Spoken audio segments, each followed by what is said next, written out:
ఫిలిప్పీలకు రాయబడినటువంటి పత్రిక మొదటి అధ్యాయం 5-6 వచనాల్లో ఈ రీతిగా రాయబడింది.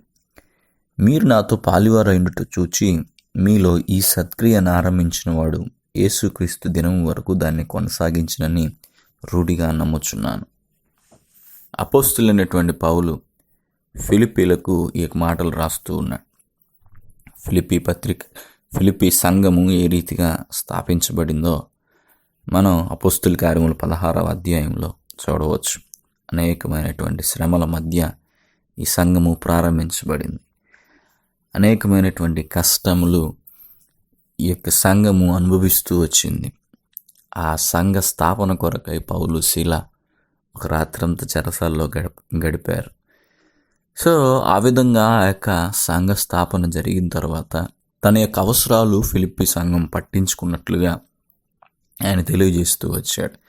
ఇక్కడ మనం గమనించాలి, మీరు నాతో పాలివారైండుట చూచి. దేని విషయంలో? పౌలుతో వీళ్ళు పాలివారు అని తెలియజేస్తూ ఉన్నాడు. ఏ విషయంలో వీళ్ళు పాలిభాగస్తులై ఉన్నారంటే, ప్రధానంగా ఈ యొక్క అంశాన్ని ఫిలిప్పీ పత్రిక ప్రారంభంలో ఆయన మాట్లాడినప్పటికీ మరలా చివరకు వచ్చినప్పుడు 4వ అధ్యాయం ఆఖరి భాగంలోకి వచ్చినప్పుడు మరలా దాని గురించి ప్రస్తావించేవాడుగా ఉన్నాడు. ముఖ్యంగా ఆర్థికంగా పౌలు గారి యొక్క పరిచర్యలో సహకరించేటువంటి విషయానికి వచ్చినప్పుడు పౌలు గారి యొక్క పరిస్థితులను ఆయన ఉన్నటువంటి స్థితిగతులన్నిటినీ జ్ఞాపకం చేసుకొని పట్టించుకొని శ్రద్ధ చూపి తగిన రీతిలో సహాయం చేయడానికి వేరే వారు ఎవరైనా ముందుకు వచ్చిన దానికంటే కూడా ఎక్కువగా ఈ యొక్క ఫిలిప్పీ సంఘస్థులు చేసినట్లుగా పౌలు జ్ఞాపకం చేసుకుంటూ ఆర్థికంగా వారు చేసిన సహాయాన్ని జ్ఞాపకం చేసుకుంటూ మీరు నాతో పాలివారై ఉన్నారు అనే విషయాన్ని మాట్లాడుతూ ఉన్నాడు. సో మొదటిగా మనం ఇక్కడ గ్రహించాల్సింది ఏంటంటే, పౌలు గారితో వారు పాలిభాగస్తులు అయ్యారు అనే విషయంలో ఆర్థికమైనటువంటి సపోర్ట్, ఫైనాన్షియల్ పార్ట్నర్షిప్ అనేది వారు ఆయనతో కలిగి ఉండే విషయాన్ని గురించి మాట్లాడుతున్నాడు. దాని కనెక్షన్లో దానికి సంబంధించి వెంటనే చెప్పబడుతున్న మాట ఏంటంటే, మీలో ఈ సత్క్రియ ఆరంభించిన వాడు, అనగా నాతో పాటు యొక్క పరిచర్యలో పాలిభాగస్తులుగా ఉండేటువంటి ఈ కార్యమును ఆరంభించిన వాడు యేసుక్రీస్తు దినం వరకు దాన్ని కొనసాగిస్తాడని రూఢిగా నమ్ముచున్నాను అంటూ పౌలు ఈ మాటలు రాస్తూ ఉన్నాడు. సో జాగ్రత్తగా మనం ఈ మాటలు అర్థం చేసుకున్నట్లయితే, సత్క్రియ అనేటువంటి మాట పౌలు గారి యొక్క పరిచర్యలో వారు అందించేటువంటి ఆర్థికమైనటువంటి సహాయంగా ఒకవైపు నుండి అర్థం చేసుకునవచ్చు.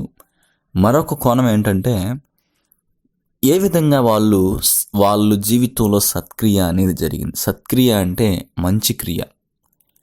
ఈ యొక్క వాక్యాన్ని వింటున్నటువంటి మనకందరికీ కూడా ఈ సత్క్రియ వర్తిస్తుంది. పౌలు గారి యొక్క పరిచర్యలో వాళ్ళు భాగస్థులయ్యారు. అంత మాత్రమే కాదు, పౌలు గారు కలిగి ఉన్నటువంటి రక్షణలో కూడా వాళ్ళు భాగస్థులే. అనగా మనం పొందినటువంటి రక్షణ దేవుడు మన జీవితంలో జరిగించినటువంటి సత్క్రియ. బాగా మాటలు అర్థం చేసుకోవాలి. మన జీవితంలో ఈ సత్క్రియను ఆరంభించినటువంటి వాడు దేవుడే. మనం రక్షించబడలేదు. ఎప్పుడైనా ఆలోచించావో లేదో, రక్షించబడ్డానికి నీ చేయి పట్టుకున్నటువంటి వాడు దేవుడే. రక్షించబడ్డానికి నీ కొరకు ప్రాణత్యాగం చేసినటువంటి వాడు ఆయనే. నిన్ను పాపపు ఊబి నుండి పైకి తీసుకురావడానికి పరలోకం నుండి భూమికి దిగి వచ్చినటువంటి వాడు ఆయనే. నీకు నీవుగా నువ్వు చేసినటువంటి సత్క్రియల వల్ల నువ్వు రక్షణ పొందలేదు. ఇదేదో అతిశయించదగినటువంటి కార్యముగా ఏమాత్రము లేదు. ఎందుకంటే అది నీ వలన ఏమాత్రము కలగలేదు. దేవుడే ఆ కార్యాన్ని జరిగించినటువంటి వాడుగా ఉన్నాడు. సో ఈ సమయంలో మనం గ్రహించాల్సిన విషయం ఏంటంటే, నీలో ఆరంభించబడినటువంటి సత్క్రియ, నువ్వు ప్రభు అయినటువంటి యేసుక్రీస్తు వారిని విశ్వాసమించినటువంటి వ్యక్తివిగా ఉన్నట్లయితే నీలో ఈ యొక్క సత్క్రియను ఆరంభించినది దేవుడే. సత్క్రియ అనగా ఇక్కడ మనము కలిగి ఉన్నటువంటి రక్షణకు సూచనగా చెప్పబడుతుంది.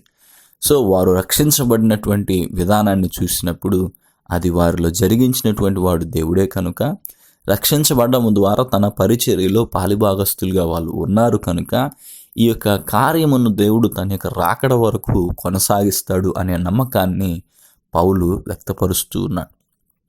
మన జీవితాల్లో కూడా ఈ మాటలు వింటూ ఉండగా మనము మన జీవితాల్లో ప్రభు ఆరంభించినటువంటి సత్క్రియ ఆయనే కొనసాగిస్తాడనేటువంటి విషయాన్ని మనం జ్ఞాపకం చేసుకోవాలి. మన రక్షణకు ప్రారంభకుడు, మన రక్షణకు కర్త ఆయనే, మన యొక్క విశ్వాసానికి కర్త ఆయనే, దాన్ని కొనసాగించేటువంటి వాడు కూడా ఆయనే.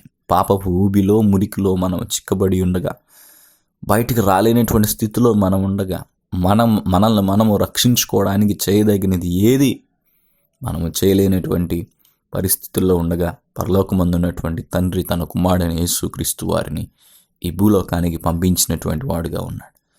ఆయన వచ్చి తన మరణము ద్వారా, శిలువ మరణ పునరుద్ధానముల ద్వారా మనకు ఆ పాపపు మురికి నుండి, ఊబి నుండి మనలను పైకి లేవనెత్తి విడుదలను, రక్షణను అనుగ్రహించినటువంటి వాడుగా ఉన్నాడు. దానిని బట్టి మనం ఎంతైనా ప్రభువుని స్తుతించాల్సి ఉంది.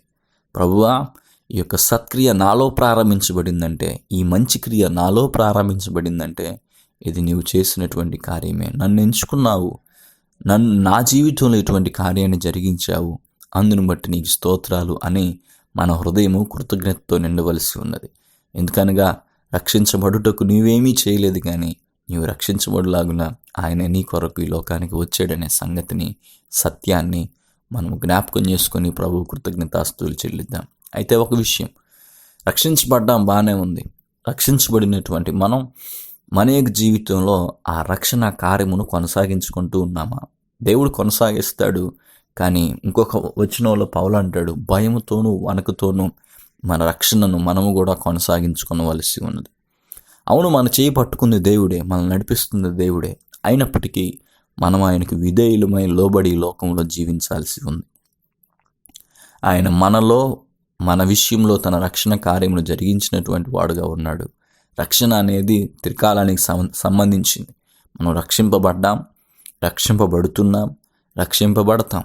పాపముల యొక్క శిక్ష నుండి రక్షింపబడ్డాం, పాపము యొక్క శక్తి నుండి రక్షింపబడుతూ ఉన్నాం, పాపము యొక్క సన్నిధి నుండి రక్షింపబడతాం. అయితే రక్షింపబడినటువంటి మనము కృతజ్ఞతల స్థుతులు చెల్లించాలి. రక్షింపబడుతూ ఉన్నటువంటి మనం ప్రభువుకు లోబడాలి. రక్షింపబడవలసిన మనము ఆయన రాకడ కొరకు ఎదురు చూస్తూ ఉండాలి.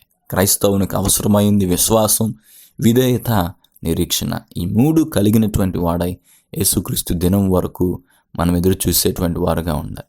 సో ప్రభువు మన కొరకు తిరిగి రాబోతూ ఉండగా ఈ యొక్క లోకంలో సత్క్రియను ఆరంభించినటువంటి వాడు కొనసాగిస్తాడనే సత్యాన్ని మనం గ్రహించి నమ్మకం కలిగిన వారమై ముందుకు సాగాలి. అయితే ఒక ప్రశ్న, సత్క్రియ మన జీవితంలో ఆరంభించబడినప్పటికీ సమస్యలు అనేకమైన సార్లు ఎదుర్కొంటూ ఉంటాం.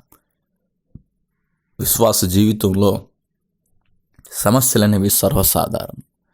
సమస్యలు కలిగినప్పుడు మనం కలిగి ఉండవలసినటువంటి విశ్వాసం ఏంటంటే, ఎన్ని సమస్యలు నాలో కలిగినప్పటికీ సత్క్రియను ప్రారంభించినటువంటి దేవుడు ఈ సమస్యల వలయము గుండా నన్ను చేర్చవలసినటువంటి గమ్యానికి చేరుస్తాడు.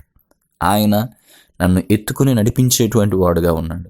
ఆయన తన కృపలో నన్ను దాస్తూ ముందుకు తీసుకొని వెళ్తాడు అనేటువంటి ధైర్యాన్ని మనం కలిగినటువంటి వారమై అడుగులు ముందుకేసినప్పుడు దీవెన మనం అనుభవిస్తాం. పౌలు చెప్తున్నటువంటి మాట అదే, కొనసాగిస్తాడు.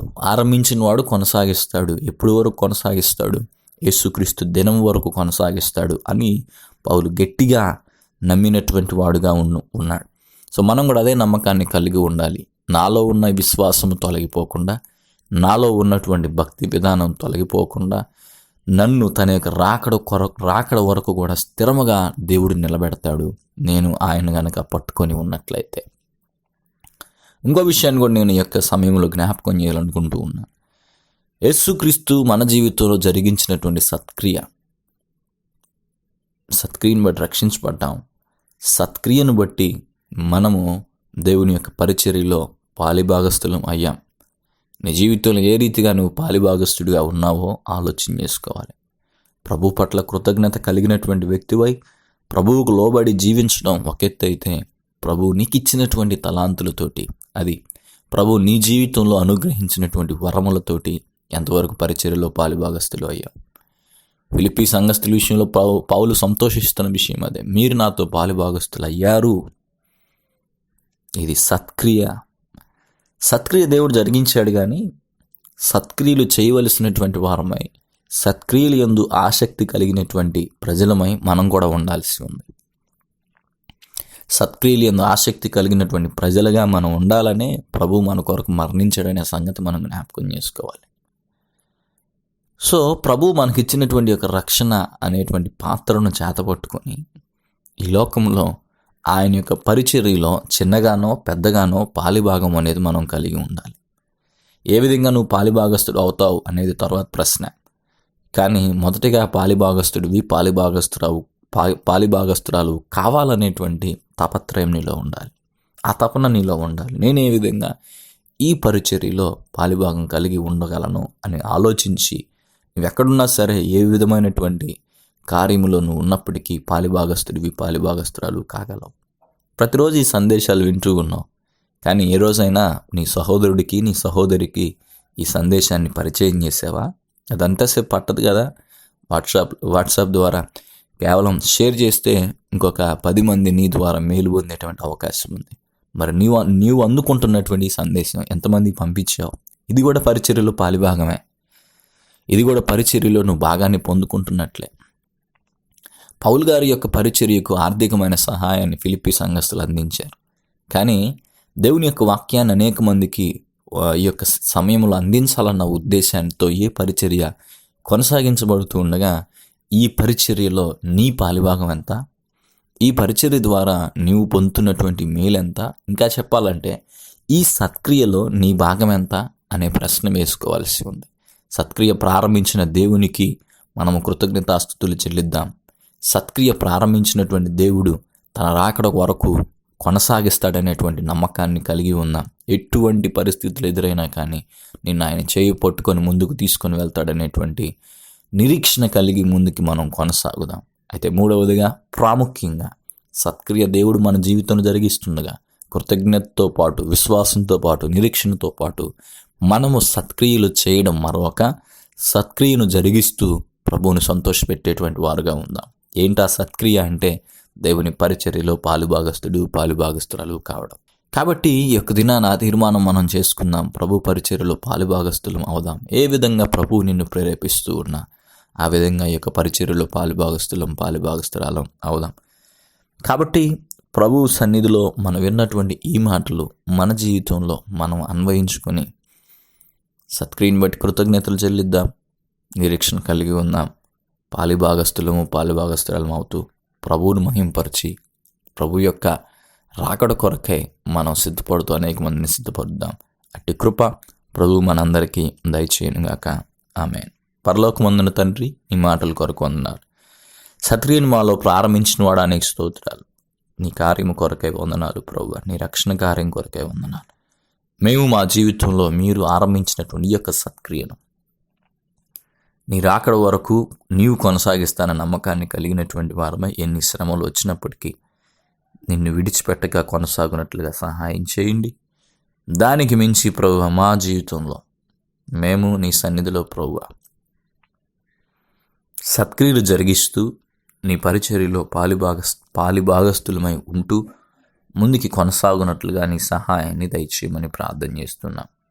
నీ శక్తి సామర్థ్యములను మా హృదయంలో మీరు నింపండి దేవా. ఈ మాటలు వింటున్నటువంటి ఎవరూ కూడా అక్కడ ఇక్కడ వారి యొక్క కాలయాపన చేయకుండా ఖచ్చితంగా వారికి అందించబడిన, వారికి ఇవ్వబడిన పరిచర్యల్లో భాగస్థులై నువ్వు చేసిన సత్క్రియను బట్టి సంతోషించేటువంటి వారుగా, కృతజ్ఞతాస్తుతులు చెల్లించేవారుగా, శ్రమలో నీ వైపు చూస్తూ ఆదరించబడి నమ్మకాన్ని కలిగి ఉండేవారుగా సత్క్రియ చేయడానికై తీర్మానించుకుంటే ప్రభువా వారి యొక్క జీవితంలో సత్క్రియలు జరిగిస్తూ పరిచర్యలో భాగం కలిగి ఉండేవారుగా ఉండుటకు సహాయం చేయమని, ఈ యొక్క దిన దీవెనలు మీరు మాకు అనుగ్రహించమని ప్రభువును రక్షకుడైన యేసుక్రీస్తు నామములో ప్రార్థించి అడిగి వేడుకుంటున్నాం తండ్రి.